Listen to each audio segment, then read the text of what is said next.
Data rate 15 MB per second, current consumption 5 microampere only, adjustable clock between 82 to 40 megahertz, Wi-Fi, Bluetooth and আরও অনেক extra features দিয়ে তৈরি। Yes, আমি কথা বলছি ESP32 এর ব্যাপারে। Now ESP32 various types of IoT, wifi, Bluetooth related projects में हम यूज़ कर सकते हैं, पर वो सब करने से पहले हम अगर ESP का नॉर्मल कुछ प्रॉब्लम्स ही सॉल्व ना कर पाए तो ESP यूज़ करने का कोई मतलब ही नहीं बनता।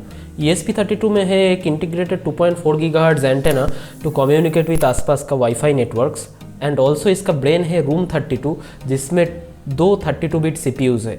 ऑल्सो इस छोटे से बोर्ड में है एक 3.3 volt voltage regulator and CH9102 USB to UART bridge, and also इसमें है एक boot button and enable button जिससे हम पूरे बोर्ड को रीसेट कर सकते हैं। And ESP32 dev kit V1 is nothing but the board name जो हमें कोड में इंक्लूड करना है। तो बिना देर किए हम ESP को कनेक्ट करेंगे to the breadboard and finally to our computer, जिसके बाद आपको ये अच्छा सा प्यारा सा एक रेड लाइट दिखाई देगा। एंड उसके बाद हम सिंपल सा एक ब्लिंक का कोड लिखेंगे। GPIO 2 में जो इनबिल्ट LED है ESP का, उसको हम ब्लिंक करवाएंगे विथ ए डिले। उसके बाद आपको चले जाना है बोर्ड्स मैनेजर पे एंड इधर आपको सर्च करना है ESP32। तो ESP32 बाई एक्सप्रेसिव सिस्टम्स, इसमें बहुत सारा ESP32 बोर्ड्स है, इसको आपको इंस्टॉल करना है। देन फाइल में जाइए, प्रेफरेंसेस, एंड इधर से आपको ये दो लिंक्स आपको पेस्ट करना है जो डिस्क्रिप्शन में इंक्लूडेड है, आप उधर से ले सकते हो इसे, ठीक है।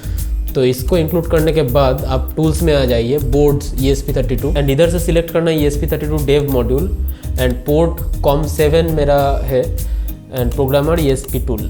उसके बाद कोड को अपलोड करना है एंड अपलोड हो जाने के बाद ESP का इनबिल्ट LED 2 सेकेंड डिले देके ब्लिंक होगा, जैसे कि हमने कोड में दिया हुआ है। आपका अगर ESP32 डेव मॉड्यूल देके काम नहीं कर रहा है तो do it ESP32 dev kit V1 दीजिए जो आपके बोर्ड के पीछे लिखा हुआ है।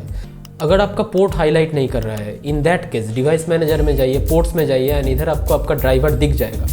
तो उस ड्राइवर को गूगल में सर्च कीजिए एंड उसके बाद CP2102, ये ड्राइवर भी यूज़ होता है किसी किसी ESP में, पर हमारा है CH9102 ड्राइवर, ठीक है। तो इस लिंक पे जाके ये जो जिप फाइल है इधर CH343ACR.zip फाइल, इसे इंस्टॉल कीजिए, ठीक है।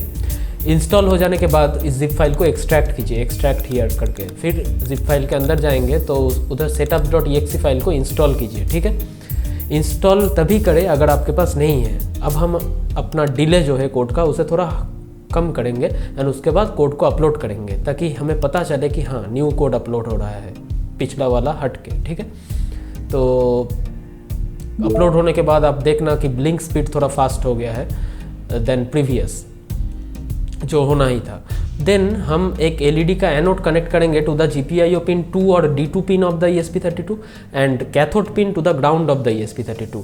तो इन दैट केस ESP का इनबिल्ट LED स्टॉप हो जाएगा एंड जो LED हम लगाएंगे वो ब्लिंक होना स्टार्ट हो जाएगा। देन एक एरर जो कॉमन है, जो कि है मेरा आ रहा था कि कनेक्टिंग से लेके ये कॉन्फ़िगरिंग फ्लैश साइज, ये पार्ट में आके मेरा रुक जा रहा था, कोई भी कोड अपलोड नहीं हो रहा था। तो इन दैट केस आपको ध्यान रखना है कि सभी सिलेक्शंस प्रॉपर हो एंड बूट बटन जो है इसको प्रेस करके आपको ESP को प्लग इन करना है PC के साथ एंड उसके बाद आपको प्रेस करना है ये जो रीसेट बटन है और एनेबल बटन इसको। तो उसके बाद आपका कोड ठीक ठाक रन होना स्टार्ट हो जाएगा। एंड अगर इससे भी बात ना बने तो और एक ट्रबल शूट आप कर सकते हो, जो कि है ये जो बूट बटन है इसे आपको प्रेस करके रखना पड़ेगा एंड देन आपको कोड अपलोड करना पड़ेगा टू द ESP32। जब तक डन अपलोडिंग लिखा हुआ ना आएगा तब तक आपको ये बटन प्रेस करके रखना पड़ेगा, ठीक है। एंड उसके बाद बटन को रिलीज़ कर दो तो आपका कोड अपलोड हो जाएगा सही से, ठीक है। और एक प्रॉब्लम आ सकता है, आप अगर D2, D4 एंड ऐसे GPIO पिंस को एंगेज करके कोड अपलोड करोगे तो आपका कोड शायद अपलोड ना भी हो सकता है। तो डिस्कनेक्ट करो सभी कनेक्शंस को, देन कोड को अपलोड करो एंड फिर भी ना हो रहा है तो रीसेट बटन को प्रेस करो तो हो जाएगा, ठीक है।